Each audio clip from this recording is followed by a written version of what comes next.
c'est pas parce que tu sors avec son mari qu'elle demande le divorce. C'est le manque de respect. Le fait que tu lui dises dans les yeux, je suis avec votre mari, il veut me marier. C'est ce manque de respect-là qu'elle n'a pas supporté. C'est que la femme, si elle te faisait quelque chose, elle était en légitime défense. Il ne faut jamais aller de toi-même chez un homme mari. Jamais. Parce que peut-être que c'est l'homme de ta vie. Donc pourquoi tu veux fuir l'homme de ta vie? C'est peut-être... Bonjour à tous, j'espère que vous allez bien.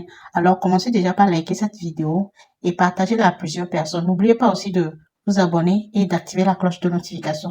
Et donc je vous laisse regarder jusqu'à la fin pour laisser votre avis en commentaire. Alors je vous laisse regarder juste après le générique. Si je comprends bien, tu es l'acquise d'un homme marié et l'homme, bon, il est fructueux, donc il te donne de l'argent et tout ça. Arrivé à un certain moment, tu ne supportais plus cette vie-là, d'être avec un homme marié. Tu voulais avoir ton homme à toi. Et voilà comment tu tombes sur un whitey. Tu commences à sortir le whitey, tout se passe très bien. Mais l'homme marié, tu l'aimes. Et lui, à chaque fois, il essayait de te reconquérir. Mais à chaque fois qu'il te demandait pardon, il te faisait des virements de 500 €, 500 €. Et dans les 500 €, le message qu'il mettait, c'est pardonne-moi, excuse-moi, je t'aime, les trucs comme ça. Et ce qui faisait que tu retournais à chaque fois avec lui. Sauf que quand tu es retourné avec lui, la dernière fois, il t'a dit, il a promis de te marier, il a dit qu'il allait te marier. Et toi, l'amour a fait que, bon, il t'a envoyé de l'argent une fois de plus. Et toi, maintenant, tu es allé chez lui, puisque tu connais chez lui, tu es allé chez lui, tu l'as appelé, il est descendu. Et tu lui as dit, pourquoi est-ce qu'il t'envoie l'argent, que tu n'en as pas besoin, tu travailles, tu as ton argent, qu'il reprenne son argent et tout ça. Et c'est dans les disputes, sa femme est descendue. Quand sa femme est descendue, elle vous a vu, il y a eu des problèmes et tu as expliqué à sa femme que tu sors avec son mari et que son mari t'a promis le mariage. En tout cas, ça a créé un désordre, beaucoup de problèmes, des histoires, des palabres. Ce qui fait que la femme aujourd'hui du monsieur demande le divorce. Elle veut divorcer, elle veut avoir la garde exclusive des enfants.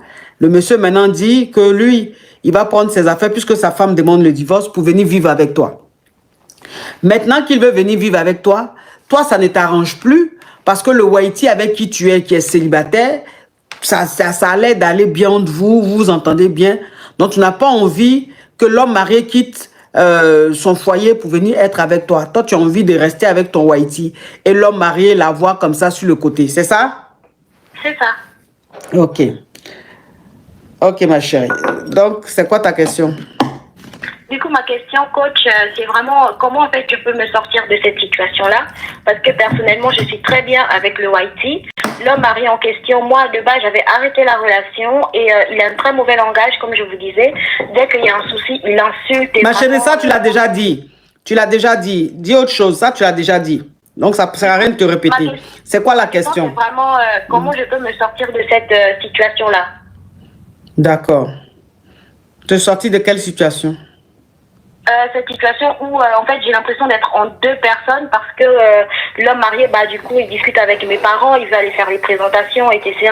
Et souvent chez nous ça se fait, la femme n'assiste même pas et donc voilà, moi ça m'intéresse pas, on va dire, et je suis avec quelqu'un et voilà, je suis vraiment prise là, je sais pas. Mais ma chérie, excuse-moi, quand tu sais que tu es avec un homme marié dont tu ne veux pas et qui t'envoie de l'argent pour te demander pardon parce qu'il ne veut pas te perdre, toi maintenant, quand tu te lèves pour aller chez lui, même si tu connais chez lui, tu vas en bas de chez lui, lui faire des histoires et lui demander de récupérer son argent. Quand sa femme descend, encore, tu es allé en bas de chez lui, lui demander de récupérer l'argent qu'il t'a envoyé parce que tu n'en as pas besoin. Quand sa femme descend et qu'elle vous trouve là, franchement, j'aurais préféré que tu te fasses passer pour une simple amie ou une inconnue. Enfin, fais un peu le cinéma du genre, tu ne le connais pas ou bien parti, il est laissé comme ça faire leurs histoires. Au moins, tu n'as rien dit. Mais quand toi, malgré le fait que sa femme descende et que tu dises à sa femme, je suis avec votre mari et qui va me marier et tout. Enfin, je dis, c'était quoi le but? Qu'est-ce que tu recherchais en faisant ça? Parce que tu ne vas pas aller gâter le foyer du monsieur et maintenant vouloir que le monsieur te laisse tranquille parce que tu es avec whitey, avec qui tu t'entends. Enfin, je dis, il y a quelque chose qui ne va pas. Soit tu es de mauvaise foi ou tu ne sais pas ce que tu fais.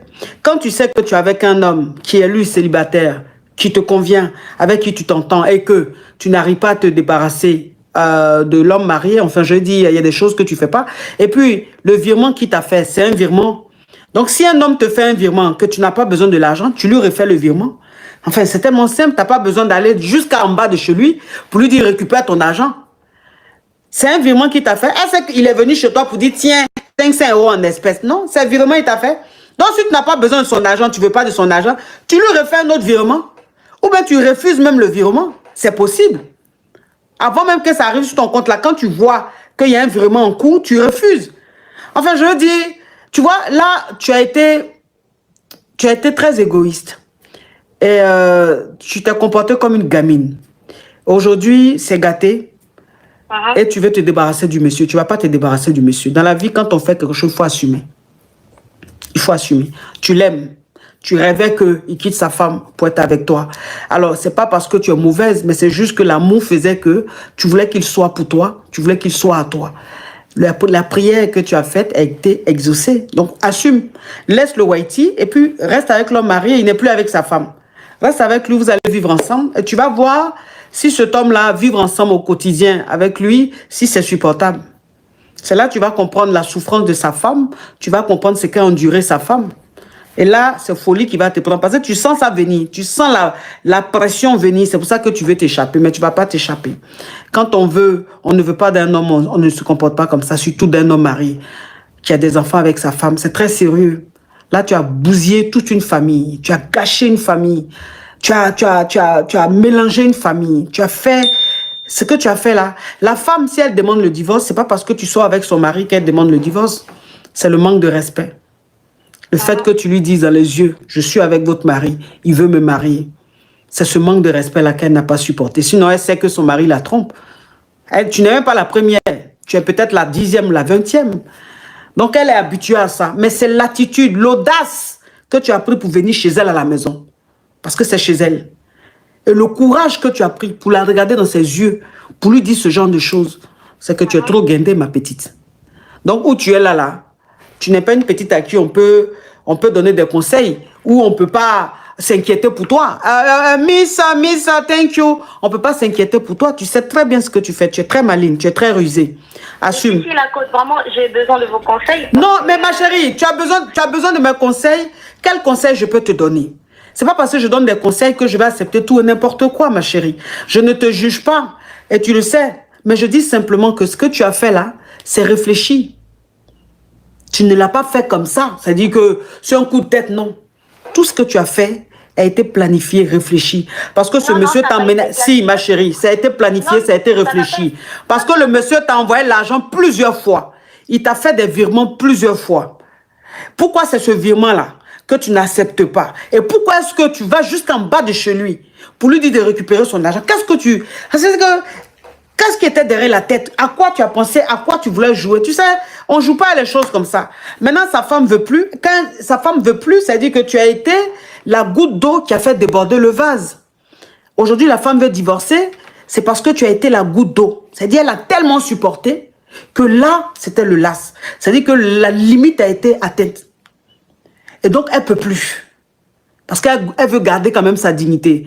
Parce qu'une petite fille comme ça ne va pas venir en bas de chez elle, lui lancer ses paroles au visage. Ça dépend de ce que le mari lui dit à cette petite-là. C'est pour ça que la femme, elle demande le divorce. Donc, comme le monsieur, il ne sait plus où aller, que c'est avec toi maintenant qu'il veut se mettre, puisque d'après lui, il t'aime, vivez votre amour, ma chérie. Peut-être que c'est l'homme de ta vie, hein. Tu sais, peut-être que c'est l'homme de ta vie. Souvent, l'homme de ta vie peut être marié. Et puis, tu as sa kisa.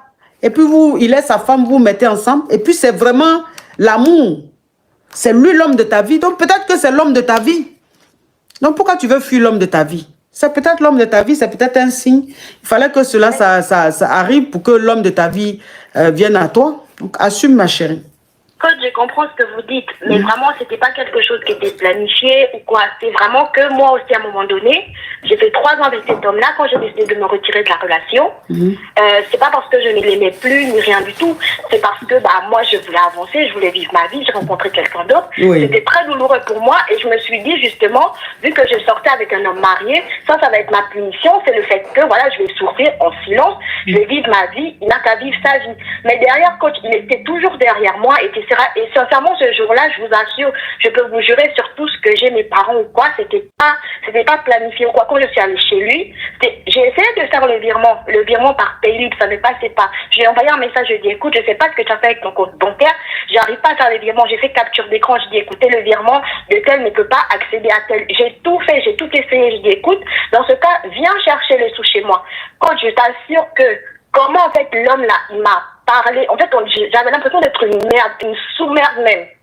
Je me suis dit, mais sincèrement, je peux pas être avec quelqu'un qui me respecte et en plus laisser ce type-là me parler comme ça à chaque fois, c'est pas possible. Et après, je lui dis, viens chercher ton argent. Il me dit, oui, vas-y, va te faire foutre, tu fais ce que tu veux, patati patata. Et le lendemain, il va revenir me reparler comme si de rien n'était.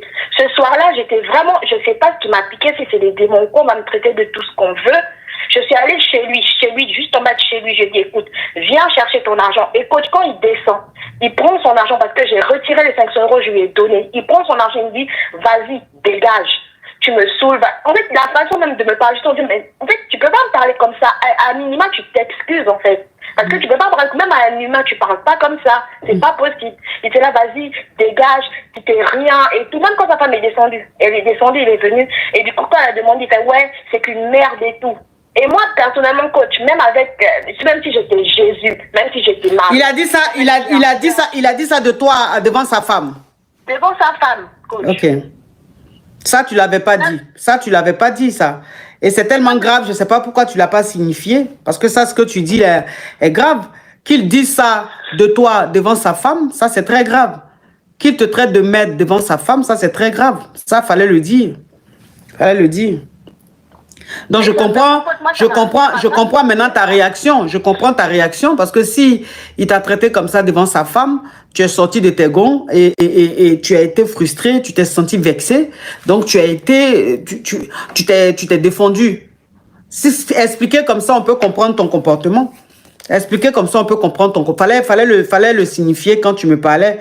Tu vois? Donc, si il a vraiment dit ça devant sa femme, c'est normal, tu es très jeune, c'est normal que tu ne te contrôles pas et que tu dises ces choses-là. Mais en tout cas, la prochaine fois, fais très attention. Si tu veux pas de lui, dis-lui que tu veux pas de lui. Si tu ne veux pas qu'il vienne habiter avec toi, tu lui dis non. Tu as le droit, tu es libre. Il n'est pas obligé. Si tu ne veux pas, tu ne veux pas. Voilà. Mais la prochaine fois, fais très, très attention. Si tu sors avec un homme marié, fais très attention. Vos problèmes, réglez ça dehors. La femme, elle est dans son foyer, laissez-la tranquille. Va jamais chez un homme, même si pendant l'absence de sa femme, il t'emmène chez lui et tout, mais faut jamais aller de toi-même chez un homme marié. Jamais, parce que ça, c'est très grave. Ça, c'est très, très grave. C'est-à-dire que la femme, si elle te faisait quelque chose, elle était en légitime défense. Elle allait peut-être être condamnée, mais c'est la légitime défense parce que tu es venu sur son territoire, la chercher. On fait très, très, très attention, ma chérie. Tu es jeune, la vie est belle, tu as toute une vie devant toi. Il faut faire très attention. Tu sais, les histoires de mariage, c'est très, très compliqué. Et les histoires les plus tragiques, ça sort toujours, ça part toujours d'un mariage. C'est toujours ça, la femme qui se sent blessée, la femme cocu ou l'homme cocu. Donc, faites très, très, très, Miss Sandy, thank you, faites très, très attention. Faut pas rigoler avec ça. Tu comprends, ma chérie? D'accord, j'ai compris. Fais attention la prochaine fois, s'il te plaît. Merci. Bisous, ma chérie. Je sortais avec un homme marié, ça faisait 3 ans. Et du coup, lui était musulman et moi, j'étais chrétienne. Et donc, il était marié. Et il me promettait le mariage pendant toute la durée de la relation. Il me promettait le mariage, Il connaissait mes parents, etc. Et finalement, j'ai vu que ça ne venait pas. J'ai vu que j'étais jeune, j'avais fini les études, je voulais me placer. Donc, j'ai arrêté la relation avec lui. Je me suis dit, je vais avancer. Donc, j'ai arrêté, j'ai rencontré un whitey cette fois-ci, qui me traitait bien. Voilà, ça se passait très bien. J'avais beaucoup de sentiments pour l'homme marié. Et donc, voilà, il recommençait à me recontacter. Et vu qu'il est très fructueux, il m'envoyait beaucoup d'argent. Franchement, ses excuses étaient qu'en virement. Il mettait le motif, je suis désolée, par exemple, en m'envoyant 500 €. Voilà, c'était sa façon de s'excuser. Et souvent, il y a ce petit côté-là qui fait que quand on reçoit de l'argent comme ça, le cœur est un peu plus ouvert, les oreilles sont ouvertes à écouter. Donc, j'écoutais ce qu'il me disait, coach. Et Tout ça s'est passé, je me suis dit, vas-y, pourquoi pas, je vais avoir, ce sera lui mon petit caillou, pendant que je suis titulaire dans une autre relation. Et donc, cela étant dit, il a cru que la relation était repartie comme avant. Et il a un très mauvais langage, coach. Vraiment, il parle très mal, l'homme marié. Lorsqu'il y a un problème, il insulte et vraiment, c'est incroyable. Et vu que j'avais plus vraiment mon cœur dans la relation, bah, il m'insultait, ça me disait rien et je passais, enfin pour moi je m'en foutais. Sauf que au début du Ramadan, il m'a vraiment insulté et je sais pas pourquoi cette fois-ci ça m'a vraiment fait mal. Je me suis énervée et du coup je suis allée chez lui parce qu'il venait de m'envoyer de l'argent et je lui ai dit que si c'est parce que tu m'envoies de l'argent, bah je te rends ton argent. Et t'as pas le droit de m'insulter. Donc, je suis allée chez lui et puis ça, je dis, écoute, je travaille, j'ai mon boulot, donc prends ton argent. Et donc, j'arrive devant chez lui, ça crée des problèmes pendant au moins 1 heure de temps. Et là, il y a sa femme qui descend. L'ascenseur ouvre, elle arrive, et elle demande lui qu'est-ce qui se passe ici. Du coup, je lui dis, au monsieur de répondre, je lui dis, réponds à ta femme. Il n'osait pas parler. Et vu que j'étais vraiment énervée, moi j'ai dit à sa femme, voilà, ça fait 3 ans que je fréquente votre mari. Il m'a promis le mariage, il connaît mes parents. Moi je ne sais pas si vous étiez au courant, si vous n'étiez pas au courant, mais voilà, là vous êtes au courant. Et donc ça a vraiment fait un gros problème. Du coup, la femme, elle a décidé que voilà, ça l'intéresse plus d'être avec le monsieur. Ils ont 3 enfants ensemble. Elle veut lui retirer la garde, elle veut divorcer. Et là, le monsieur, il m'a appelé, il me dit que il va quitter chez lui, il veut venir s'installer chez moi et que il va partir faire les présentations chez moi au Gabon parce que il est très en contact avec mon père, sachant que moi je suis dans une autre relation. Et du coup là, en fait, ça crée un énorme désordre. Je sais plus du tout quoi faire. Je sais plus comment en fait sortir de tout ça parce que sincèrement, ma coach, je suis très bien avec le YT avec lequel je suis. L'homme marié, c'est moi qui ai créé du désordre, donc ça créait un truc chelou dans lequel je sais plus comment sortir. Et donc voilà, c'était ça ma question. Je sais pas vraiment comment m'en sortir dans cette situation-là. Ok, donc si je comprends bien, il y a... Nous sommes arrivés à la fin de cette vidéo. Merci de l'avoir regardée. Alors laissez votre avis en commentaire, likez la vidéo, partagez-la à plusieurs personnes. Surtout, abonnez-vous. Et si vous aimez ce genre de contenu, activez la cloche de notification pour ne rien rater. Alors, on se retrouve à très bientôt pour une nouvelle vidéo. Merci, bisous.